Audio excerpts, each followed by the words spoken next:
Hi y'all, welcome back to Water Safety Wednesdays by Chicago Adventure Therapy. Last week we talked about winds, and today we'll be talking about the Chicago River. Let's start off with fun facts about the Chicago River. The Chicago River was found by Jean-Baptiste Point du Sable. Du Sable was the first permanent resident in Chicago. He was a free black man born in 1745 in what's now Haiti. Fun fact number 2. Chicago is home to the only river that flows backwards. An extreme storm in 1885 caused the river to dump huge amounts of sewage into the lake. Because that event threatened Chicago's water supply, the Illinois General Assembly decided to reverse the flow. The water now flows through the South Branch and into the Illinois waterway to connect to the Mississippi River. Fun fact number 3. The St. Patrick's Day dyeing of the Chicago River happened by accident. In 1961, Stephen Bailey, a business manager of the Chicago Journeyman Plumbers, saw a plumber wearing white clothes that were stained green. The plumber had just finished using fluorescein dye on the river to detect leaks and pollution on the river. Bailey thought it would be a great idea to dye the river green for St. Patrick's Day. Because of that, the dyeing of the river tradition started in 1962. Now that you've learned a little history about the river, let's talk about bacterial hazards. What's the biggest bacterial hazard in the water? Fecal coliform. Where does it come from?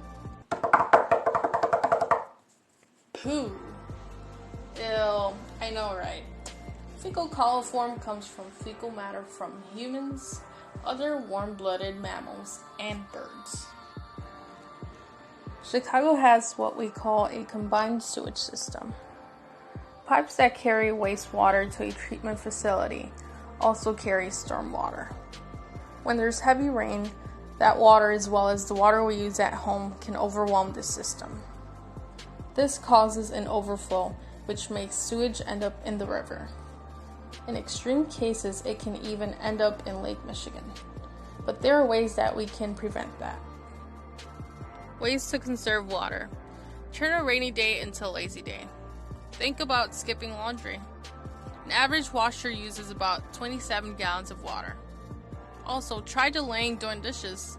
Washing a pile of dishes by hand uses about 14 gallons of water. If you absolutely have to do dishes, using a fully loaded dishwasher uses about 6 gallons of water. Another thing you can do is consider skipping a shower. We use about 4 gallons per minute to shower. So if you absolutely need to shower, try reducing the time it takes to shower. A 10-minute shower uses about 40 gallons of water. But if you reduce it to 6 minutes, it will only use 24 gallons in comparison to 40. Last but not least, try flushing your toilet less.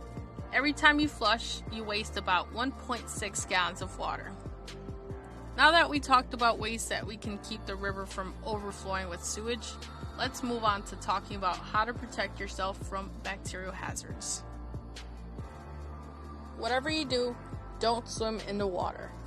Due to levels of bacteria, it's not suitable for swimming yet. Also, consider wearing long-sleeve clothing. It may give you an extra layer of protection from the water. Shower ASAP after being on the river.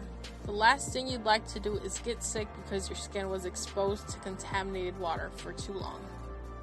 Now that we discussed bacterial hazards, let's talk about hazardous debris.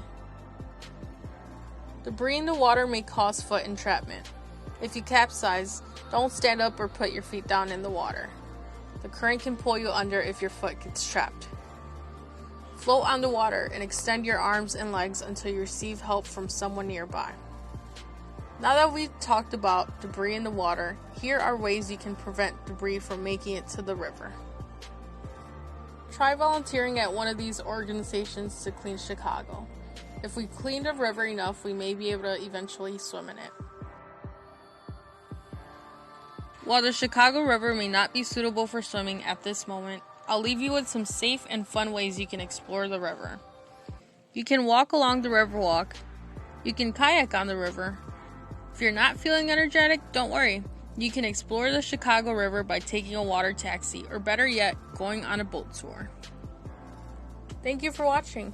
Funding for this project is provided by the Illinois Department of Natural Resources and a Coastal Management Program.